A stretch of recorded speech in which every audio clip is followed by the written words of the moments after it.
Welcome to all of you. If you're joining us for the very first time, let us know you're a newbie, and we'll make sure that we get you on our mailing list for our newsletter that's getting ready to come out. At this time, I'm going to go ahead and Jeanette and tell you a little bit about her first. Jeanette, welcome. Thanks for having me. I'm excited to be here. We're excited to have you. Hello, everyone. Jeanette is a really busy lady, let me tell you, and multi-talented. So I'd like to share some of this with you.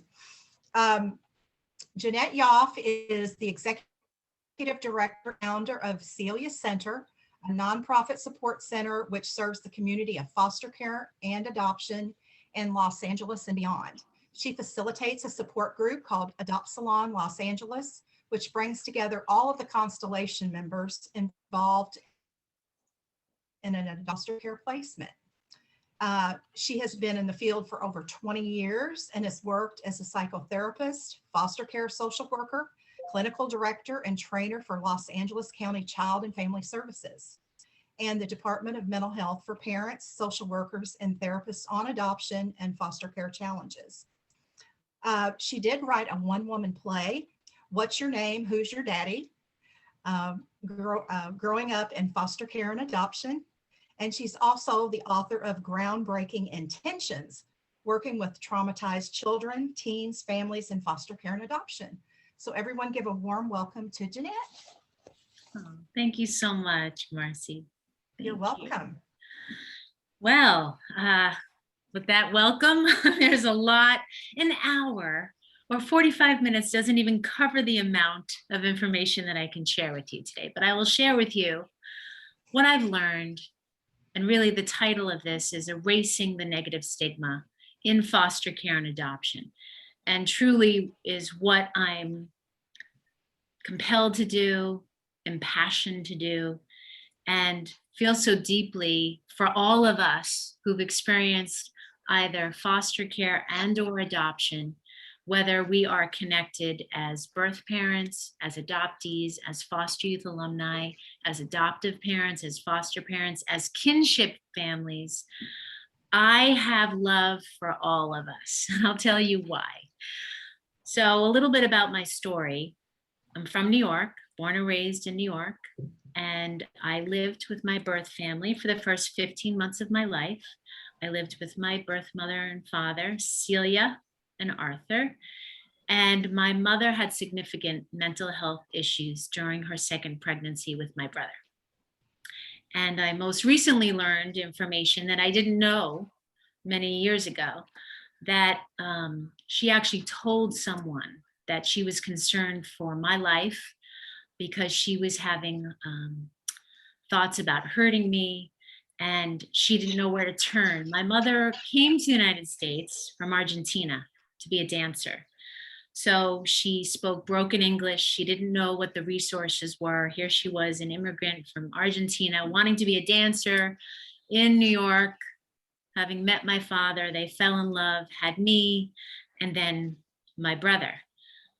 So upon her second pregnancy with my brother, her mental health challenges were increasingly more and more challenging for her. And she told a woman, a doctor, a prenatal doctor, that she had fears of hurting me. And the doctor recommended she go speak with Jewish Child Care, which is a foster and adoption agency in Manhattan. And she referred her to talk with them to see if they could provide her with some support. Well, this was the 70s. They saw that she could not care for me, and I was placed in foster care at the age of 15 months. My mother then went and had my brother, and she had significantly more mental health challenges because she was not treated for the challenges she had with me, and they didn't provide her any respite support, therapeutic intervention at that time. So then my brother is born, he lives with her for 9 months, and he goes into foster care too because she starts to hallucinate and have delusional thinking. My father, to say the least, has been traumatized by this whole situation. After my brother entered the foster care system, She was then hospitalized at Bellevue Hospital and then was deported back to Argentina about 3 months later. So a lot of stuff, right? A lot of early childhood trauma there that I'm still unpacking as an adult adoptee. I only recently received the information from Jewish Child Care right before the pandemic, because I had a meeting with the director of Jewish Child Care, Ron Richter, asking him, can I have my records? Because I was in foster care for a really long time and I want to know what happened to me. And so they actually provided me with my records. And I saw the whole story and I saw everything play out. So having said that, growing up in foster care was very confusing. No one told me my story. I didn't know what happened to me. I didn't know what happened to my family. Whenever I talked about things, people didn't want to talk about it. I saw that it made them anxious. They were overwhelmed themselves. How to communicate to me what happened to my mother, what happened to my father. They avoided the topic. I ended up staying in foster care, having multiple, what they would call meet and greet with potential adoptive families, because my foster family was not meant to adopt me. They were only meant to foster me. And my brother and I were supposed to go back to Argentina and live with an aunt and uncle, but they were not prepared and ready to take us in. So I did meet my brother when I was about 6 years old, and we had met for the first time. I didn't know I even had a brother. I didn't have a social worker therapist helping me understand and make sense of all what was going on. And we were supposed to go on a long plane ride, they told us, and fly to Argentina. And here I was, a little kid, meeting my brother for the first time, eating a burger at Burger King, not knowing who he was and knowing that we're actually going to go take a long plane ride somewhere. Didn't understand what was happening. And then I never saw him again. And the next thing I knew, they were placing me into a new home to be adopted at the age of 7.5. And that not only was the first trauma, my separation trauma from my birth family, but here it was this next secondary trauma of forming the attachment with my foster family and then being removed from them. I screamed bloody murder. The whole neighborhood knew that I was leaving. This was the only family I knew growing up. They grew me up. And it was tremendously overwhelming. And I just learned how to, I'm just going to stuff it and push it inside myself and not deal with it, because that's what everyone around me is telling me to do. And so I was very capable of appearing like everything's okay. I was the adoptee, right? Always jump how high, always wanting to be wanted, to be loved, to be accepted. And at the same time, there was always this part of me that existed of questioning, yes, who I am, where do I come from, why do I look different than other kids, and why am I treated differently than other kids? In first grade, I had a token, and my parents would tell me, you have to bring this to the cafeteria, and when you get your lunch, you give in your token. And I was always the kid, whenever I showed my token, why do you have that token? And I did not know what to say, but I knew that it meant I was different. I was treated differently because of what happened to me. So I always had this negative stigma of myself, like there's something wrong about me. I could walk into a room and feel this cloak of shame and just not feeling happy, not feeling accepted. I just came in with this aura all the time, and I had terrible self-esteem. And so when I was adopted, my mother saw how I just held everything in, because she could see, just like I'm doing right now, she could see I would have tears well up in my face, but I couldn't speak it. I would just go in this flight mode and not know how to share what I was experiencing. And so this is all information for me. And now as a therapist, which I do today, I know all these little intricacies, these little pieces of how trauma, how unresolved trauma, grief and loss shows up for the child non-verbally. That just because we're not actively talking about it does not mean we're actively thinking about it and feeling it in all of our being every day and carrying it with us. So growing up and having been adopted, I always had questions, but it wasn't until I turned 12 and we had fostered a child for 3 years, and she was having visits with her birth family.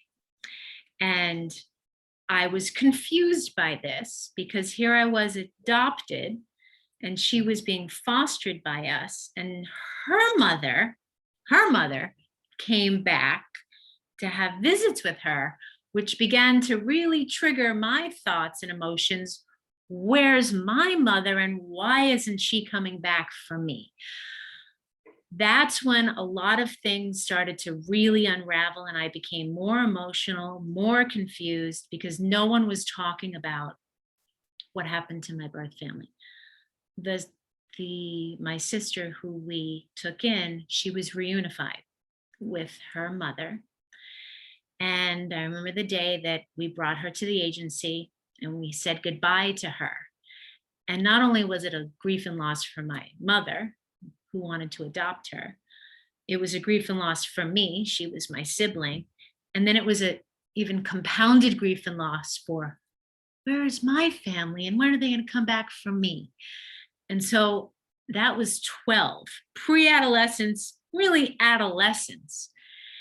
And adolescence was really tough. And I had a lot of suicidal ideation. I attempted to end my life. That's when I entered psychotherapy at the ripe age of 13. And I can say that I have been in therapy about 3/4 of my life now.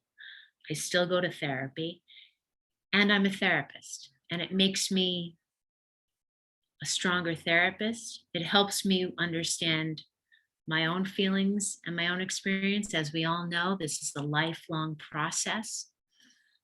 And I've worked with adoption competent therapists, which is key for all of us. So part of my mission now is training therapists to be foster care and adoption competent in Los Angeles. And I have many interns that come through my practice, and I train many therapists in Los Angeles County.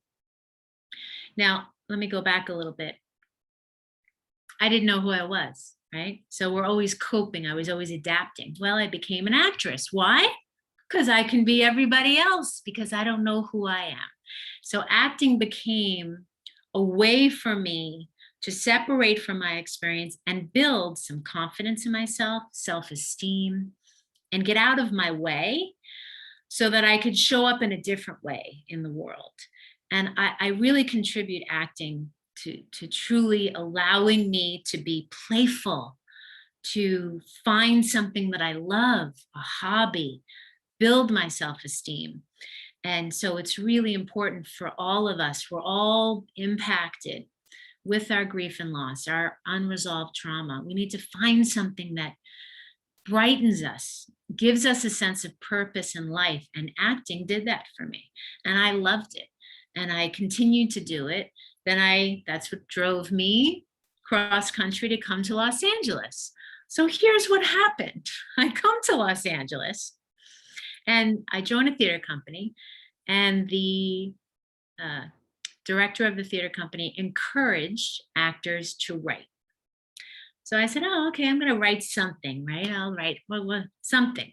So I write a little piece about a little girl who auditions for a family. And I go out and I play this 7-year-old girl who's all happy. And then the auditioner asks her all these questions. Like, where are you from? What kind of foods do you like to eat? Strange questions. And I'm answering them. And then he says, have you ever auditioned for a family before? And I'm like, well, kinda, because I lived in foster care for a really long time. And I think I have a lot of experience.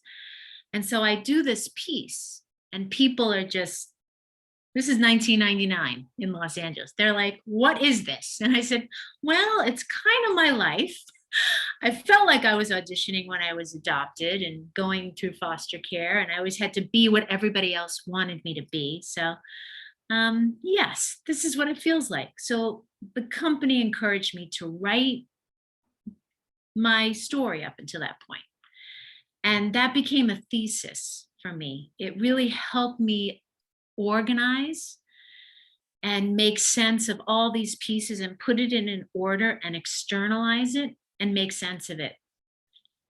And then I performed it, which became even more cathartic. And then agencies, social workers, and therapists would come, and fellow adoptees. That's when I first met Zara Phillips. She came to see my show. And here I was being the expert, helping social workers, therapists understand our experience. And it just dawned on me, wow, we are the experts. We know this from the inside out. And I had a bachelor's in art and I think it was liberal arts. And I decided, you know what, I'm going to go back to school, and I want to be a voice for a child like myself who's in the system, who does not have someone supporting them, helping them make sense of what's happened to them and what's happening. And when I learned, and I did not know this either, in California, we are the largest child welfare system in the country. Right now in Los Angeles County, there are 34,000 children in foster care. It's a crisis. There's a lot of challenges, as we know, with COVID. More children have entered the system. Right now across the country, there's 423,000 children in foster care right now. It has increased since the pandemic. Parents are stressed, parents are uneducated, and parents don't know other ways of coping. And some, yes, have mental illness, and some are not supported by their families. As we know, there's many factors why a child is in and out of home placement. So upon becoming a therapist, I really loved reading about Carl Jung and how he used himself and to work through and understand. And I just learned everything I could, read The Primal Wound, read Adoption Wisdom, read anything I could on adoption, listened to all Clarissa Pinkola Estes CDs. One of her favorite CDs that I love is The Stone Child. If anyone has not listened to that, I highly recommend you listen to her CD. She's also an adoptee. It's about the unmothered child, and her stories are very powerful. So for me, diving into the understanding what it is that we need to do to bring change. What can I do now to make a difference? Because we can't fix the past. I can't make my mother go into therapy, or even my father. He didn't know what else to do but abandon his family, not deal with this, shut the door, and forget this ever happened to him. There's only so many things we can do. And so I've taken it into my hands now as an adult to create the change that, from my experience, and we all have our different experiences, what do I feel we need as a society, as a community, to help us understand what is, number one, best practice in foster care and adoption? How do we support foster and adoptive families? How do we support families of origin? How do we now, today, mothers, fathers that are still wounded, still hurting, my own birth father, whom I've attempted to have reunion with for years, still will not see me, talk to me. It's painful, really painful. And I know he was traumatized. And, you know, we're a community, and I'm here being me, showing up for you. This is not easy. This is not easy. And I feel for him. He's hurting deeply. He has addiction challenges. My mother, Celia, passed away, and she's with me every day. And her strength and her passion, I know she had great strength, resonates in me. And I think about her often and what she needed. So upon graduating from school and becoming a therapist, wanting to work with children in foster care and adoption, I worked in an adoption agency, foster care adoption agency. And boy, did I learn a lot about the system and how it works, and how mothers and families are not supported, and how they're always not acknowledged.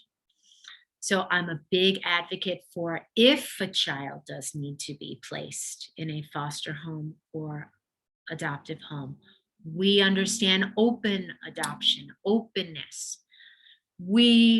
If a child is placed in foster care for whatever the reasons are, if there's addiction, if there's abuse, how are we serving that family? What resources and mental health support are they receiving? We need to place more emphasis there. One of my favorite movies by Sheila Gans is First Mothers in Recovery, On Life's Terms. If you have not seen that film, that is what we must do in our world, to be the change, to create programs where mothers and children remain together. Fabulous documentary. And so what spawned out of this was, as I was doing therapy with children, you know, I'm really focusing on the child, the teenager, young adults, and adults. I work with adult adoptees and foster youth alumni. Parents don't understand the 7 core, and if you've heard me speak before, I don't like the word issue, vulnerabilities. We have vulnerabilities because it's easy to pathologize, point a finger at the mental health stigma, right? The negative stigma is, oh, she's defiant. Oh, she's angry. Well, there's a lot more to that. What are the vulnerabilities driving that anger? There's grief, there's loss, there's anxiety, there's stress, there's shame, there's confusion, there's worry. There's so many factors that lead to why someone is angry or why someone is stuck in their anger and they're not able to grieve. So helping adoptive parents understand all these dynamics, I felt, well, I'm not the only one out there, right? Here I was in Los Angeles feeling I didn't know any other adoptees. So I decided, I'm a therapist, I can start a support group. So in 2009, I said, I'm not only going to start a support group, but first I thought, oh, it's going to be adoptees only. And I thought, no, I need parents there, because parents need to hear from the adoptee's perspective what it's like to be adopted. I need adult adoptees. I can't be the only one telling my story because it's not just my story. I need other adult adoptees there. I need to be able to share to the adoptive parents what it was like for them growing up, the challenges, the desires and wishes that they wish their parents, the support that their parents could provide for them, and have birth parents there, first mothers and first fathers there, because there's such, not only is there a stigma of foster youth, there's a stigma of birth families, and we need to erase that stigma. The news will show, the addict, the mother that's homeless, the mother isn't able to provide, has mental illness. All these, there are so many mothers who are not like that, that are able to talk, to share their stories, who didn't have support and resources at the time when their child was removed. They didn't know where else to turn. And I love what Michael Grand says about how the system is so challenging for families of origin. And it's not that families give up on their children, they give up on the system, on a faulty system that does not support mothers and children and fathers and children from remaining together. So started the support group called Adopt Salon, and we had many people show up, and we ran it every month for 10 years. Always had birth mothers, adoptive parents, foster parents, adult adoptees supporting each other, helping us all look at all these different angles. And for me, going, I'm going to contain all of these angles.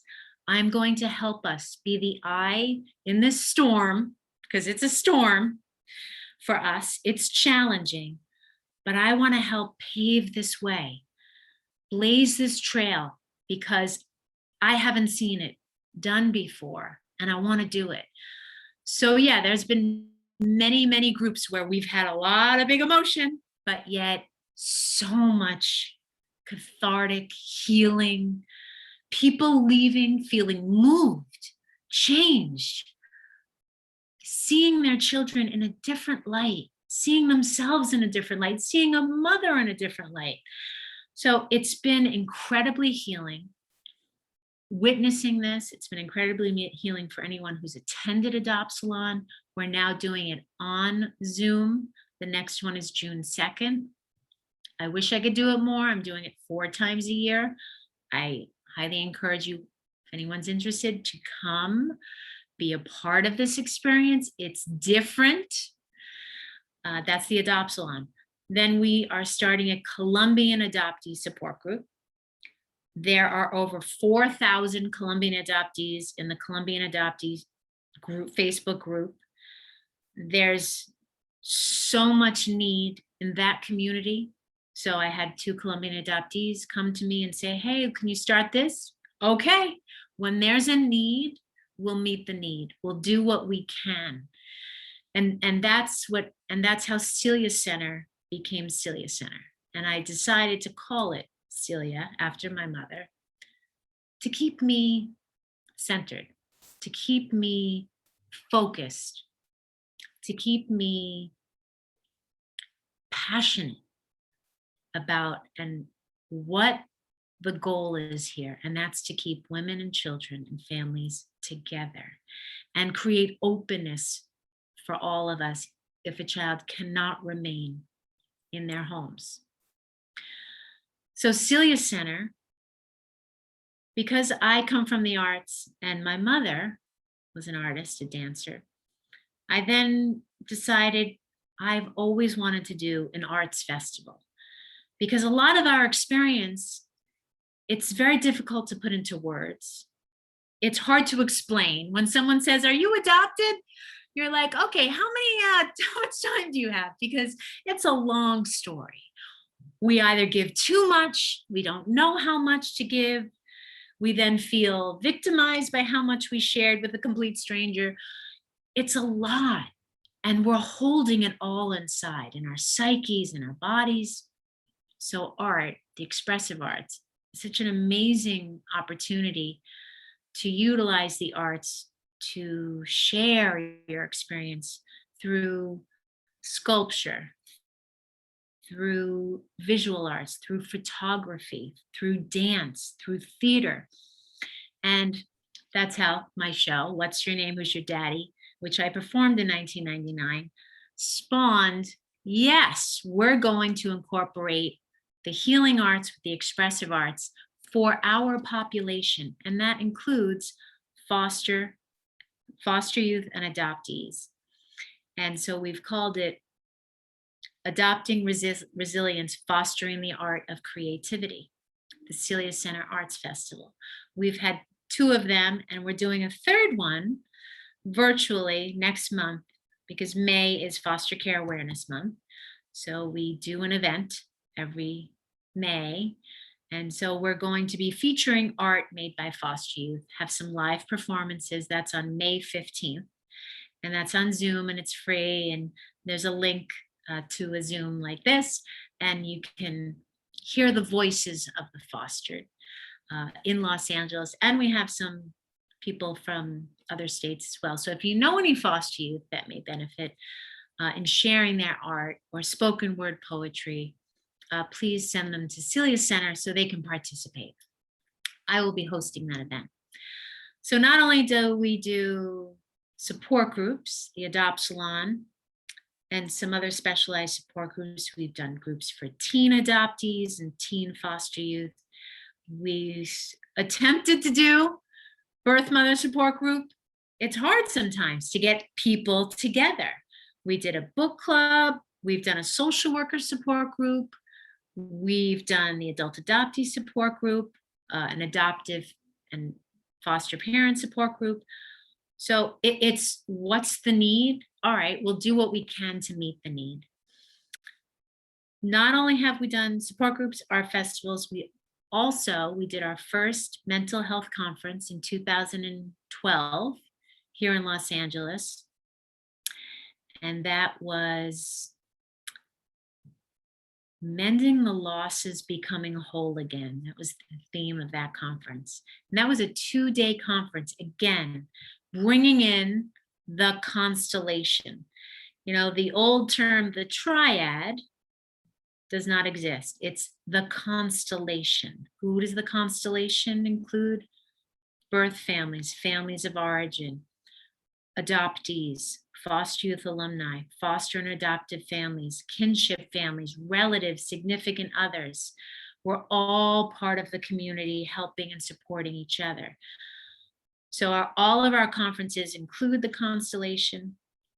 We're always focusing on mental health, whether it's providing education and support for parents, for birth parents, panels, teen panels, educating about what is best practice. We had Nancy Verrier in 2012.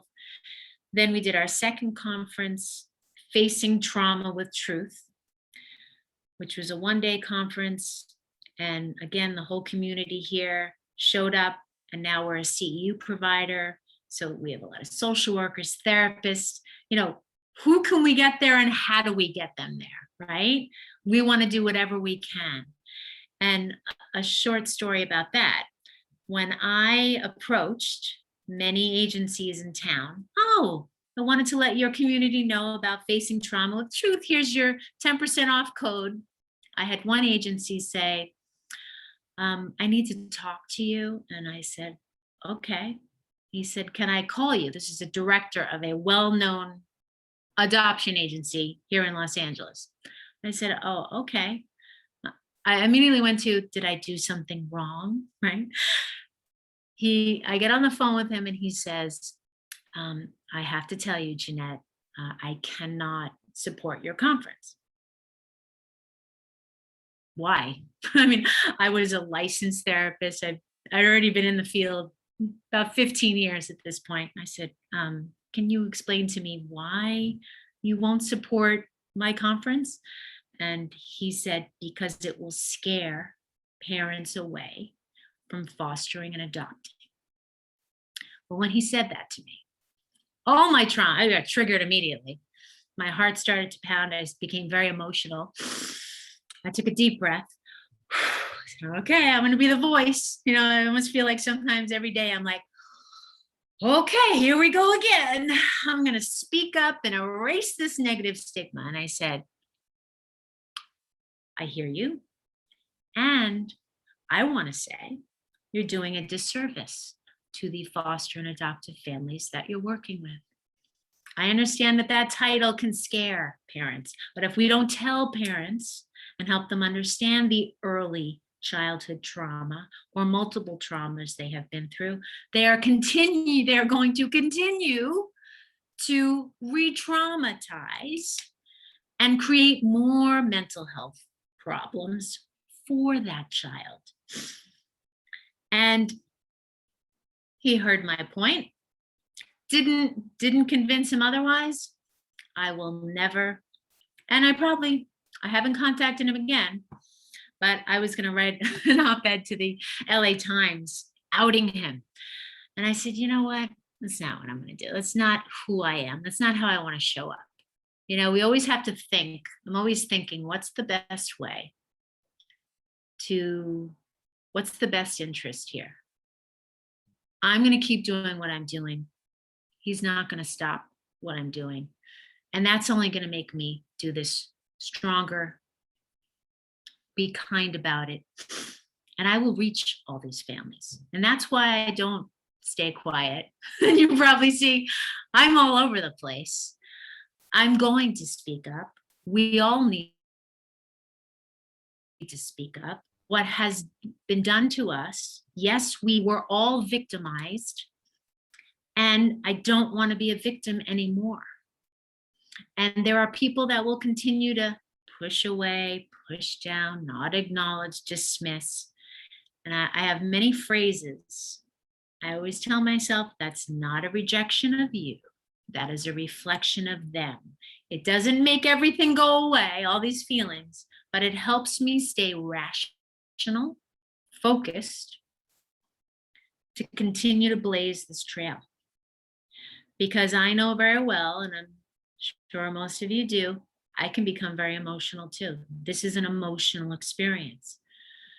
And I stay breathing, I stay focused, I do my best to stay rational in my rational mind, because this is irrational, this is emotional, this is psychological.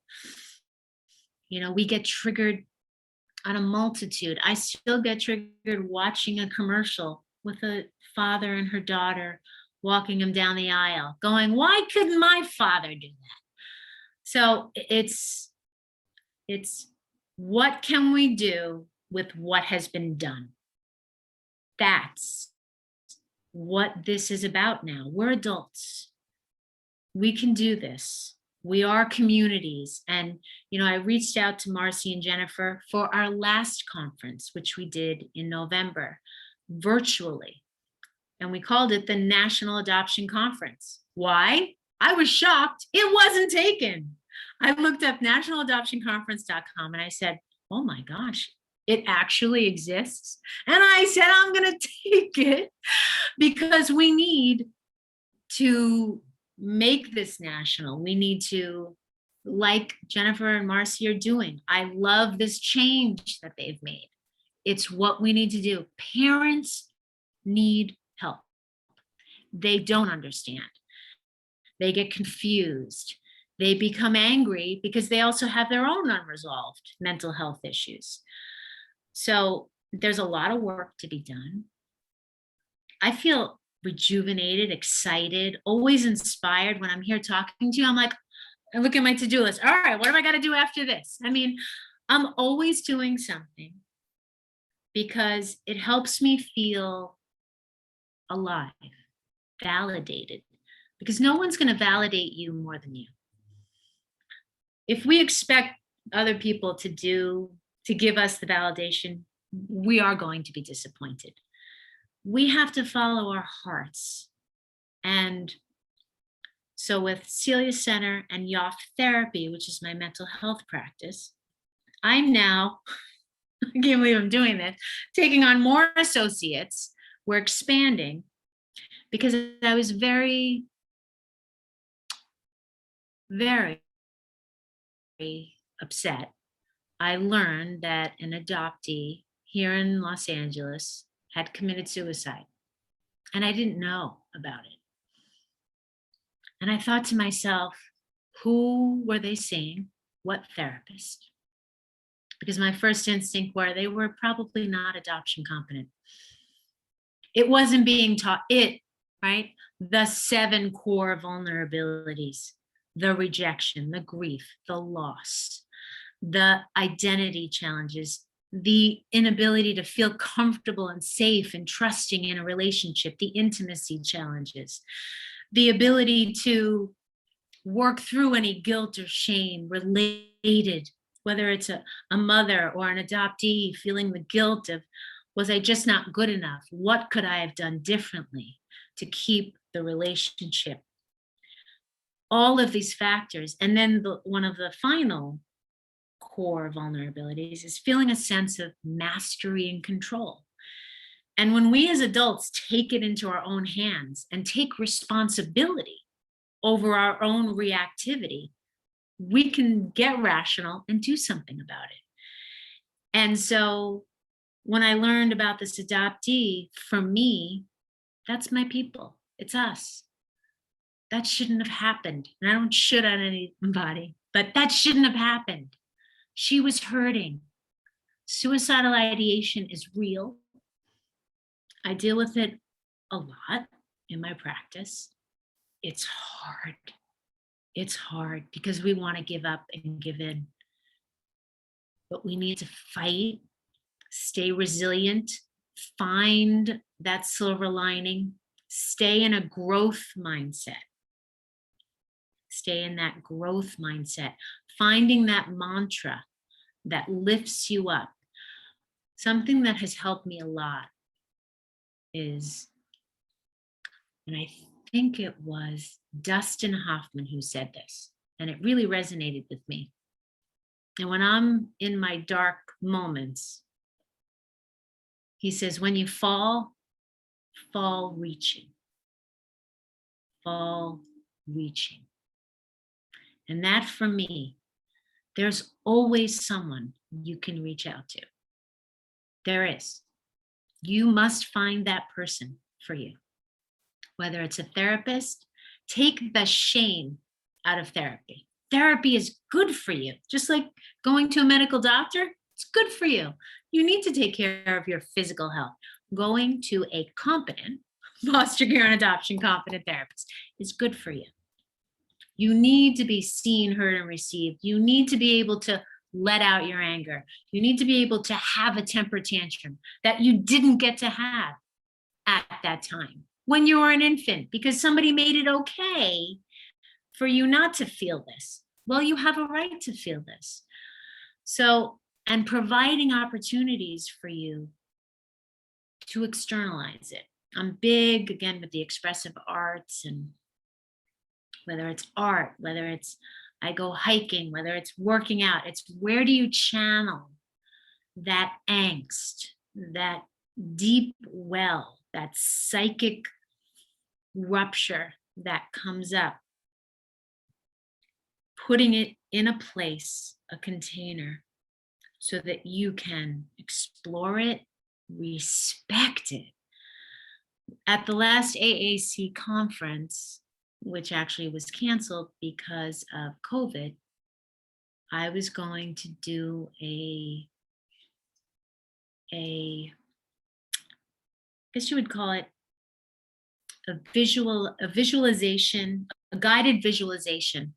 And I was going to guide us, and it was for adoptees and birth families, into our primal wounds.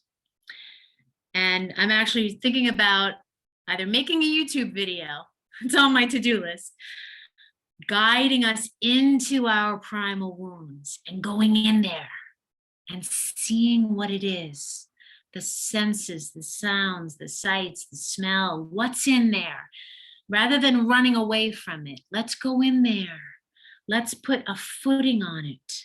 Let's put a grounding on it so we can walk, so we can travel in there. And what I like to say is redecorate our primal wounds because they're a part of us. We need to honor it. We live with it. We need to befriend it.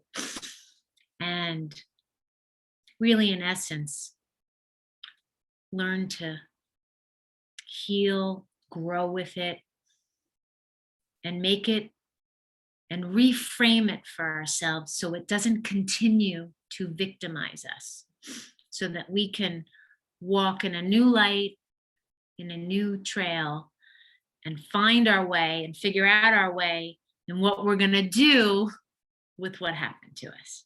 So that's me in a nutshell, all the things I've done and why. And as you can see, I'm very passionate. I want to be real. This is a lifelong process. You know, just because you're a therapist doesn't mean you don't feel. You're human.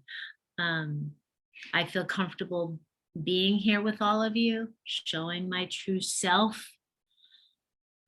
Writing is very cathartic, and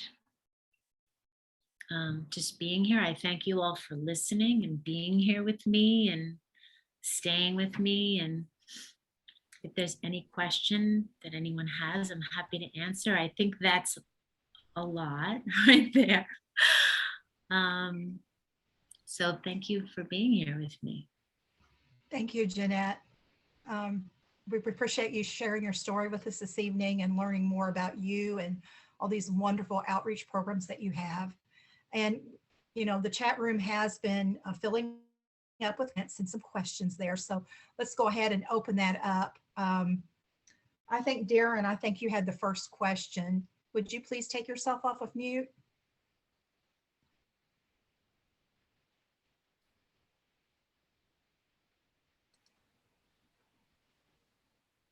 Hi, Can you hear me Darren. okay? Darren, are you there? Yeah, Hi, Darren. actually, I don't know if I had a question. Yeah, you have. Thanks for being here. What can we do that has not been done? Good question. What can we do that has not been done? I think train more mental health therapists to be adoption competent. I really do. And that's what I'm doing now. And we're hearing a lot of that out in the community. There's not enough. More of that. There's not enough of that. Yeah. And people can't be found either. It's people go, where were you 10 years ago? And I said, I've been here 10 years ago. It's like almost, if we could say this, like you have on your website. So I'm changing things on Celia Center. I want to create a list like you're doing across the country in each state. These are the adoption competent therapists. I think that, you know, we can partner on that, gather the information so your website has it and ours. I'd be happy to help you with that, right? Because that would take some research. Okay, let's see here. Andrea, where do you recommend therapists get adoption competent certified? So there is a National Training Institute. It's called NTI. They actually do have a free adoption competent training. Any therapist can take it and you receive a certification. I've been through some of it. I haven't been through all of it because I want to go through a tooth and comb and go, they're not getting this right. So that's on my to-do list to do.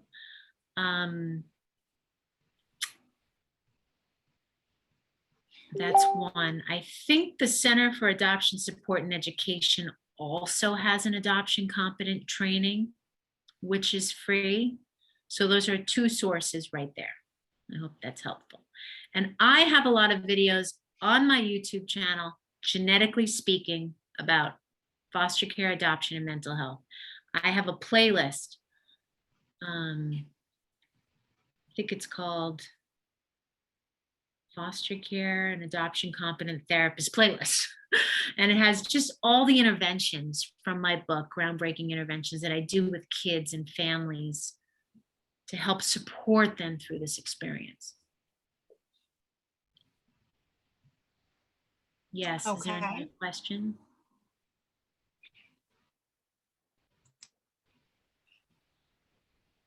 Bruce could probably make his statement and then that would be following up with, that would be a question. Yes. No, I was just commenting that when I go to the list of adoption competent therapists at my state, it's a small state, it's Vermont, but there's 0 therapists that are listed there. Right. So it's frustrating. In Vermont, you said? Yeah. Yeah, Vermont. I wonder who's an adoptee in that state. Does anyone know any adoptees in Vermont? Because they could contact them. Oh, Bruce. Well, bro, Bruce. Okay, you're an adoptee. Okay. I mean, you could start a support group, like a constellation support group. Because I do let social workers and therapists come in sometimes to observe the group and be with the group so that they get it, so they can receive the information. I used to have them, they would sit on the outer circle, and of course, everyone who attended the group, I'd say, next time we're going to have adopt therapists and social workers observe the group. So speak up, say what you want them to know so that they can walk out of here changed, seeing our experience differently. That's one idea, where you would invite therapists to come observe a support group. Possibly, but that takes a lot of brave people. You know? Yeah, I think there might be some, some support groups. I mean, there's no, physical meetings anymore. And we have, like, I think one of the highest per capita of therapists, in Vermont for some reason. But, and I think there's a lot of good trauma therapists, but they're, they don't have that understanding of the adoptee issues. I mean, I'm working with a really good trauma therapist, but yeah, the learning curve for, the adoption issues and angle and vulnerabilities, as you said, I don't know if I have enough time to help him up the learning curve. Of course. Well, again, like, I mean, I just started really putting stuff on my YouTube channel to just get it out there. And people are finding it very helpful. So you can share that with therapists in your community on different platforms. It's really, I mean, here I go again. Here's my brain. And I go, oh, okay. Because I've done an adoption competent training, Bruce. And I'm like, okay, I'm going to put that on my list. I'm going to do it. I'll email you, Bruce. You can then email all your therapists in Vermont and have them come to the training, right? That's how we would do it, really, pretty much. And Laura would join me because she's in LA. Or David. I mean, here's where we could actually we could partner, Marcie. We could do an adoption competent conference for therapists across the country. Ding, ding, ding. Right? We're thinking out of the box. That where it's specifically targeting therapists and social, forget the adoptive parents, forget us. Let's focus on them. That is that's doable. I like that idea because we're not sure what conference we're going to do next. I think that's it. Bruce, thank you. That's great. That would be fantastic. That would be great. Wonderful brainstorming. Yes. Great idea. Okay, we've got some more questions, Jeanette. Allison, would you take yourself off of mute? Can you guys hear me okay? Yes. Okay. Hi, everyone. Jeanette, I just want to say thank you so much for presenting today. Your story and what you've done, with your life is it's really remarkable. So I'm actually joining you from Canada. And much like everyone else here, it's so hard to find an adoptee competent therapist. So I'm just wondering if perhaps when therapists are listed on your website and other websites, if there could be an international search as well, or even a North American search. Oh, that's a great idea. Yeah, because joining everybody here for the happy hour has just been life-changing for me. And to find a therapist in Canada, I know a lot of people offer Zoom too, and that's something I'm willing to look at as well, is how we could Zoom. I could Zoom with an adoptee competent therapist and what that would look like. But yeah, an international search would be great too. Oh, fantastic. Thank you. Or if anyone knows any Canadians that are competent, just please let me know. I know Michael Grand. You know Michael Grand? Okay, he's a therapist in Canada. Okay. He's fantastic. And he does take clients. I actually referred someone to him during the conference. Oh, great. He's Okay, thank you. fantastic. And there's some videos on my YouTube channel interviewing him. You might want to watch. He's fabulous. I will. Thank you. You're welcome. Thank you. Thank you, Allison. Patricia, I think you're next in line. Hi, yes, thank you. I just had a question. Have you ever come across any bilingual adoptee competent therapists that were able to do therapy sessions with an adoptee and, a birth mother or a birth father? Because I found it very difficult to find that. Yes, that is difficult. So one of my last interns, she got her license and she left my practice. She's a foster adoptive parent, but she was bilingual. She was my bilingual therapist. So I'm actually hiring a new bilingual therapist, and she's an adoptee, but she's going through my training. So just keep in touch with me. You can email me, Jeanette, JeAnette @yoffetherapy.com, YOFFE therapy.com. Now, what's interesting is I'm also having, with this whole teletherapy world we're in now, as a licensed clinician, we have moral and ethical codes that we need to stand by. We can only see clients in our state. However, I am now hiring 2 coaches, adoptee coaches, who can see anybody across the country, but they're not bilingual yet. They're both English speaking. So if anybody wants to talk to a coach, we are going to provide that at Yoffe Therapy. It's in the works right now. Because not everybody wants therapy, because that's a long-term commitment and you're sharing so much. Some people just want coach. They just want tips and tools. I just want someone to tell me how to treat my anxiety.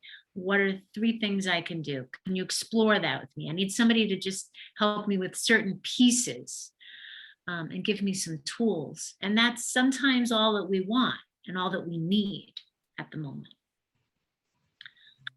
So keep in touch with me. You can join my email list. You just go to my website, Yoffe Therapy, YOFFE therapy.com, and just go in the chat and just write me a note. That way you're in my email server and you'll get a notice when I send out newsletters.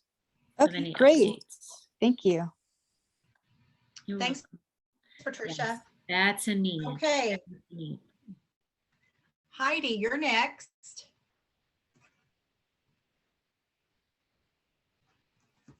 Heidi. Hello. Let me Heidi. Hello, can you hear me? Yes. I'm so sorry. Now my dogs are barking. I just put in the chat that I wanted to hear the 2 training institutes again, but it looks like someone put them in there maybe. Yes, National Training Institute and the Center for Adoption Support and Education. Thank you. Okay, Barbara.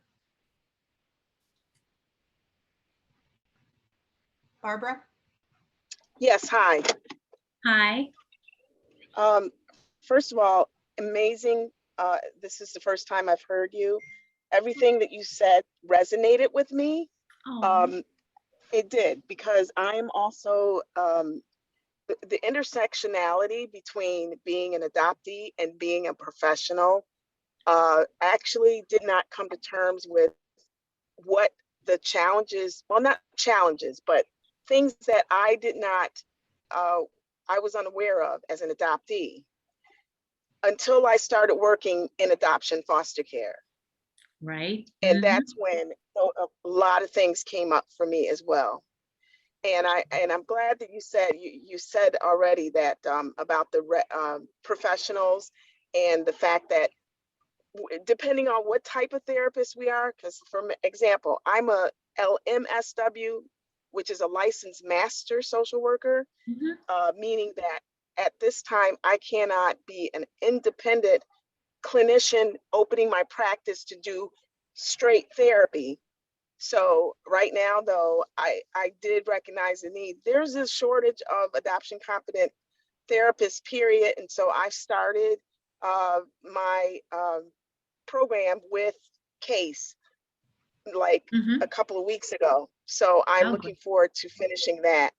And so I'm glad that you're offering some alternatives like the coaching part, because it's frustrating as a clinician, you know, for me, that at the level that I'm at, it almost is keep preventing me from providing the therapy that's out there that people want and Mhm. people need, just Mhm. because of the parameters of the licensure.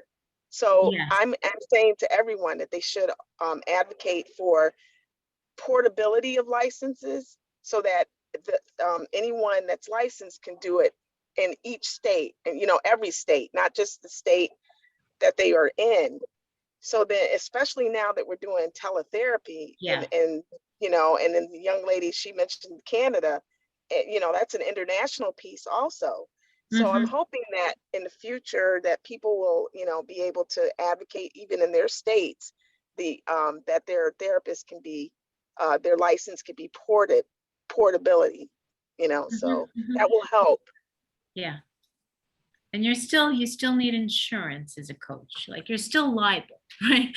You can't just Yeah, tell you still, people to do anything, right? But yeah. we're training post-adoption therapeutic coaches, but they're not therapists doing mental health long-term therapy. It's different. It's focused Exactly. on just meeting the wants of the client. Like even me, I still go see my therapist and I'm like, can we just talk about this? I don't want to talk about all this other stuff, right? Because this is what I'm really struggling with right now. And you know, it's good as a therapist to go to therapy. It makes you a better therapist. The deeper you go within yourself, the deeper you can go with your clients. And when I sit with someone and allow them to grieve, I know what that feels like. And to allow the space for that, you have to have done your own grief work.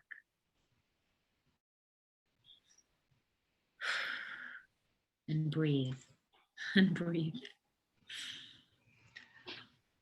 Okay, Jeanette, we still have, let's see, who's next in line? If I skip you, please forgive me and I'll catch back up.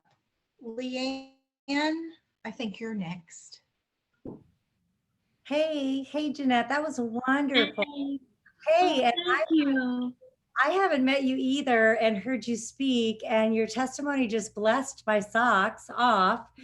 And so thank you, and I am a professional certified coach with the PCC, with the Oh, with the ICF, and I also work in the adoption community. Right now, my primary focus is working with women who have been impacted by domestic violence and destructive relationships. And unfortunately, many of us in the adoption community can resonate with the fact that we have destructive relationships, right? yes, And yes. really disappointing relationships and really difficult ones. And so that's kind of the population that I'm currently working with.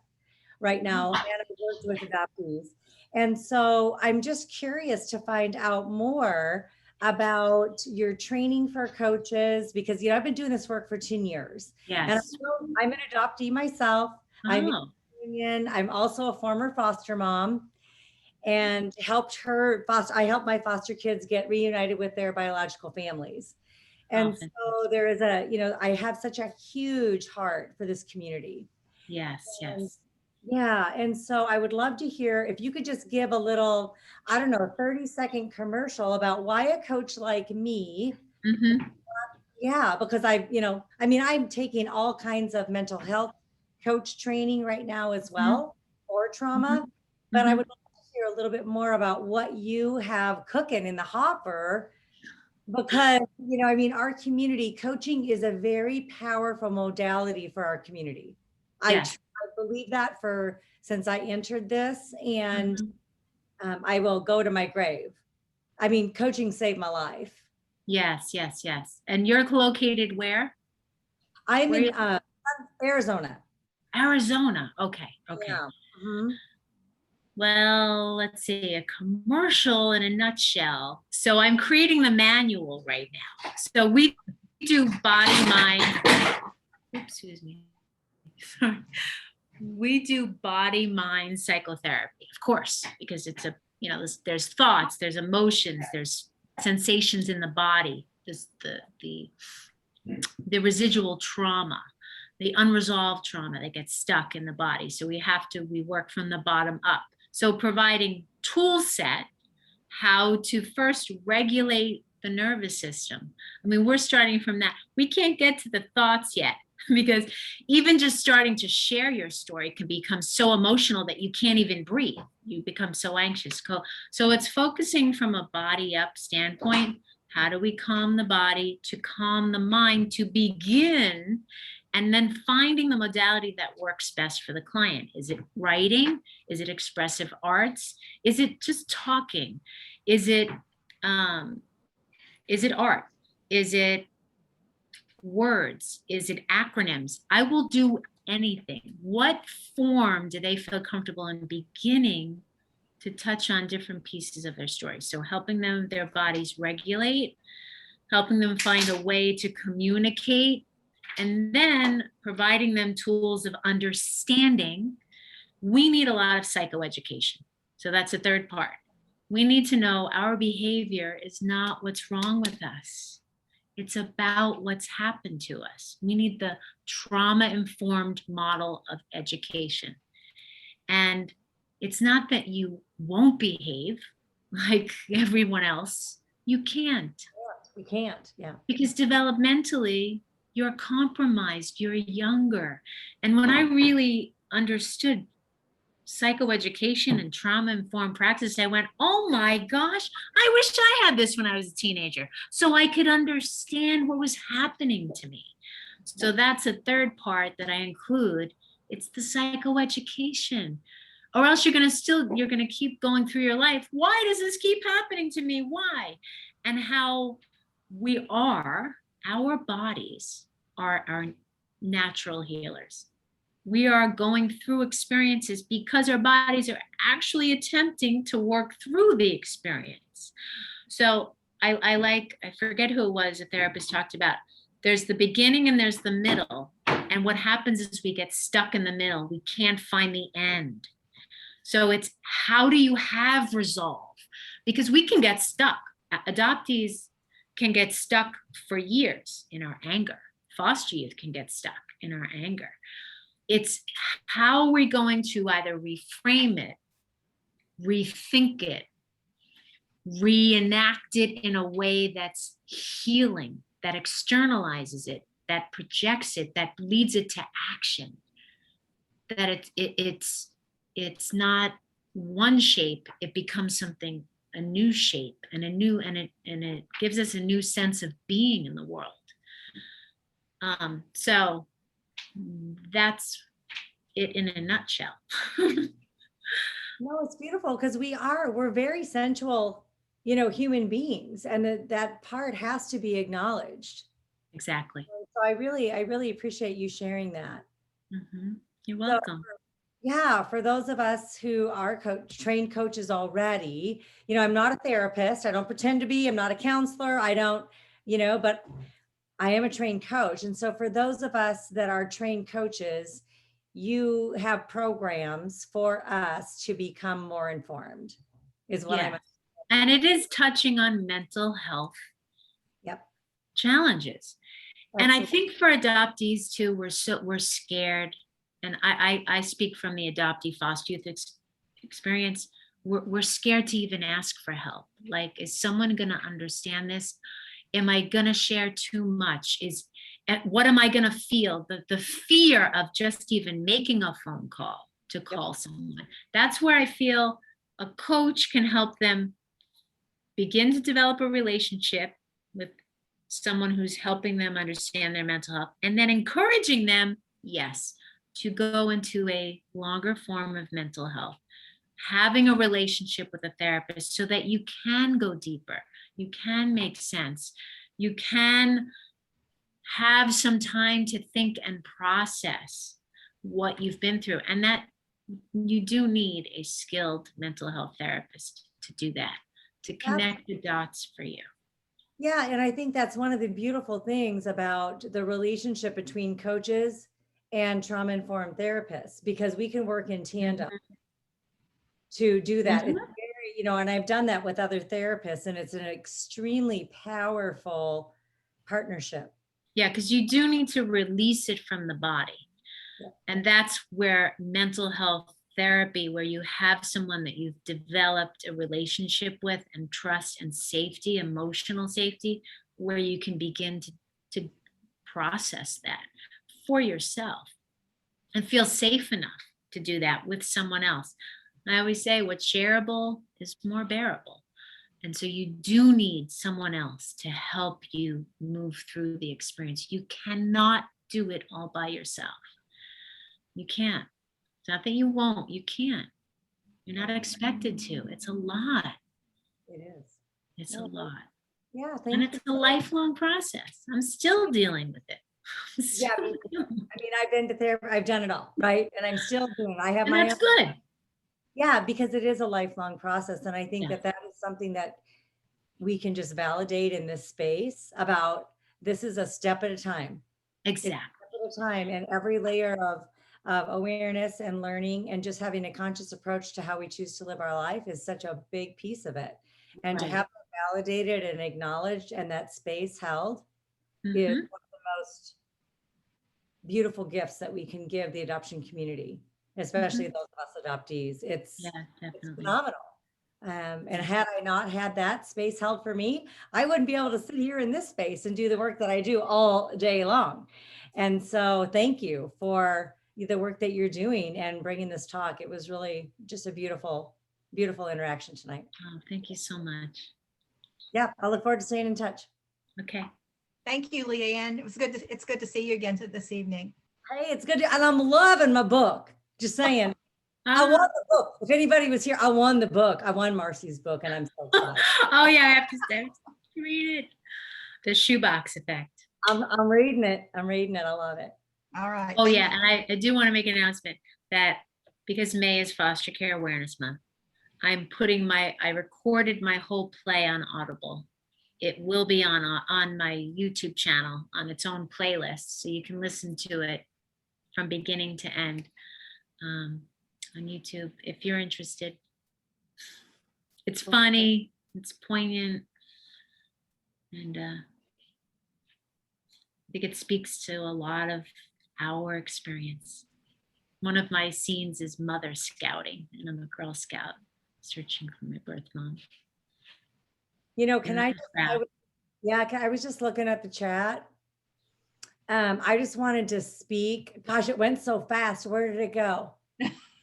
Okay, where did it go? Somebody just talked about, oh, Liz, thank you for posting what you did. I just saw it quick about abuse and the lack of love in the adoptive family.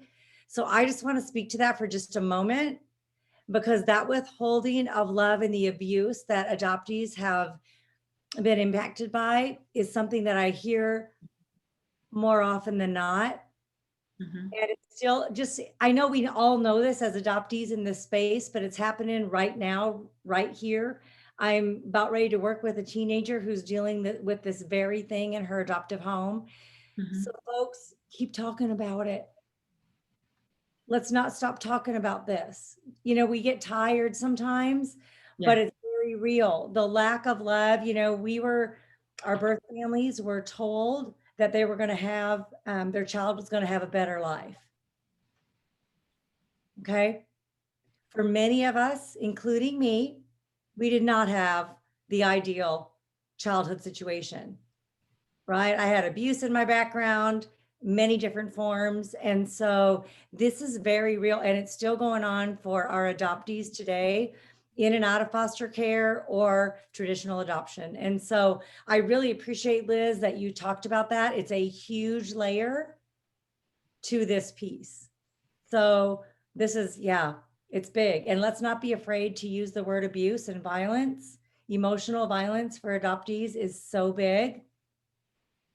So I just wanted to acknowledge that. I don't even see Liz's picture on my screen, but I just wanted, that just jumped out at me, Liz. And so thank you for, let's start. I love what you said. Let's start finding some resolution here. So thank you, Liz, for speaking up and out. Yes. Thank And you, just Lynn. speaking to that, just briefly, parents do need to be attachment focused parents. They need to focus on the attachment, because that's what has been severed, and that's where the relationship is compromised. So I do teach attachment focused parenting.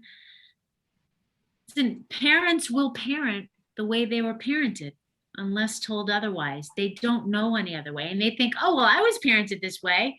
Yeah, you get a spanking or you get your mouth washed out with. So they don't know. They're not educated. But again, I do have a training, attachment focused parenting, on my YouTube channel. It's the training I did for parents, and I send it all over the place. Here's your free training. Listen to this. It's an hour, and it speaks to all the points. But again, is that in the adoption competent training? I don't know, right? What are we telling parents about discipline, about parenting? They also need to be trauma informed in understanding that it's not, and Brian Post's work is fantastic. You know, kids act out because they're needing attention. They're not doing it to provoke you, be disrespectful. They're crying because they're having some really big feelings and they don't know any other way to communicate. It's the kid that always says, I'm stupid, I'm stupid, I'm stupid. And the parent goes, you're not stupid, you're not stupid. But really what we need to do is validate. I see there's a part of you that believes you're stupid. I feel that. I get that. And I think, I know for us adoptees, we need so much validation. You see me, I exist, like my feelings, you get it? Like you can tolerate all these intolerable feelings that I can't tolerate? Wow. Okay, I can begin to tolerate it now. So it takes a lot for a foster or adoptive parent to parent, because they do have to step back, rethink and reframe. And what's his name? He says, if you see a child differently, you'll see a different child. And that's what we need to do to help parents to see adoptees. They are different. They are not like other kids. They have that invisible wound, these vulnerabilities. There's more than 7. It's just the book, the 7 core issues in adoption. There's more than that. There's a lot going on in here. So I just wanted to point that out. Okay. Okay, we're running out of time, but I did want to give Morgan the opportunity to have the last question or comment. Morgan, can you take yourself off of mute? Hi, I didn't really have I'm kind of like, and my apologies once again for being a blurter, because I don't mean to disrespect any adoptive parents in the room. I'm just kind of putting out there my own observation. We are all flawed human beings. And that so often though, we show adoptive adoptive parents as being some saints or whatever, and that they're going to give adopted people the best life, and they end up abusing, gaslighting, covert, a lot of very harmful things that I know as an adoptee, and I've seen in other adopted people, that it's real, and to honor that. And it's hard to, as an adoptee, it has been hard for me to stand up to adoptive parents who, they're the sacred cows in the story. They're the rescuers, but that actually makes it even harder, and continues that. So just to honor the fact that, yeah, the adoptive parents are capable of abuse, and to believe it. But anyway, so thank you. Thanks, Morgan. Yeah, they're uneducated. They're uneducated. So. Okay, well, listen, Jeanette, we have really loved having you on this evening. I think we could talk even longer. I know, right? I think we can. There's a lot of good comments and feedback. We'll make sure you do get a copy of the chat room. Oh, So thank you. if there's anyone that we missed, I think there might have been one or two in there that we did miss. But we really appreciate you coming on tonight. We'd love to have you back in the future. I think everybody would agree with that. So it's just wonderful to have you on, and some great brainstorming ideas that collaborating that we can do in the future. I took a lot of notes. I don't know if anybody else did. I think a few of you did, but I took a lot of really good notes. And awesome. there. And I really like the idea of the primal wound workshop. Oh, and yeah. getting in our wound. Yeah, we're going to have to explore that. We're going to have to talk I'll about do it that. at your next conference. Yeah. I'll do it. Yeah, that would be great. Okay. So anyway, thanks again. Thank What you. we would like to do at this time, we're just going to, Jennifer, where are you? Okay, we've got some slides.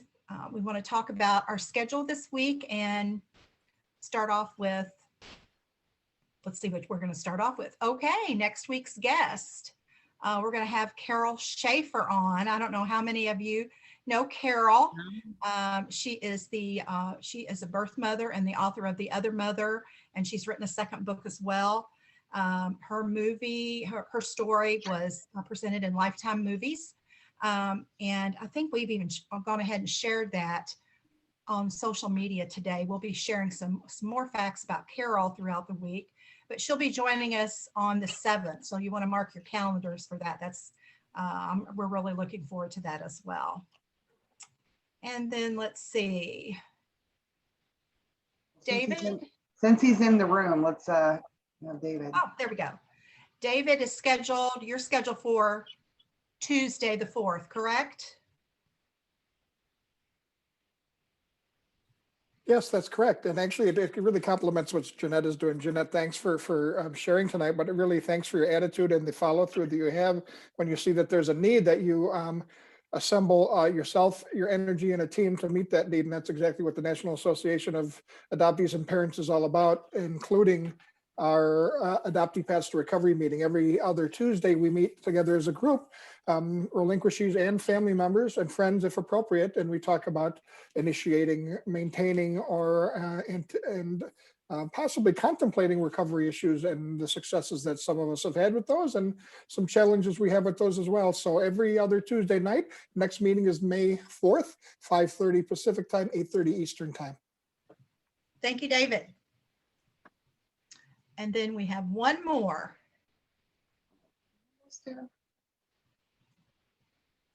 Okay. This is our next speaker series that we're going to be starting. David has been doing this for the last several months for his Pathways to Recovery, and Dr. Joyce has also asked to be part of that. So she will be speaking on putting yourself together after reunion, and I think we can all relate to this. Joyce is starting also on Tuesday, May the 4th, and she will be right before David, I believe at 6 p.m. And her registration is available as well right now on Eventbrite. So if you have any questions, you can reach out to myself or Jennifer Falsing, or visit us on NAAP Facebook social media. And that's all I have for today. It's been, again, Jeanette, it's just been wonderful having you on. We look forward to the future and working with you, and everybody have a great week. Okay. Yeah.